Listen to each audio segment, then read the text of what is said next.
Hey guys, today's video I'm going to show you how to fix your camera not working on your HP laptop. First and foremost, come below at the search bar, then simply type in camera, then select app settings.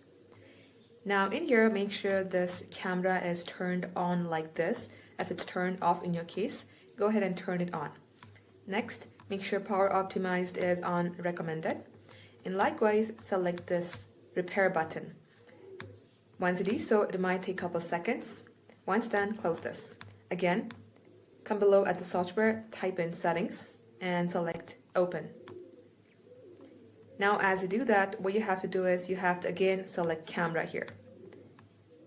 So scroll below until you see camera. Now as you select camera, make sure this is toggled on. And if you're not being able to use camera on your Google Chrome, make sure that Google Chrome has access to it. So toggle on, let desktop apps access your camera. Once done, close this. Lastly, come below at the search bar again, type in device manager.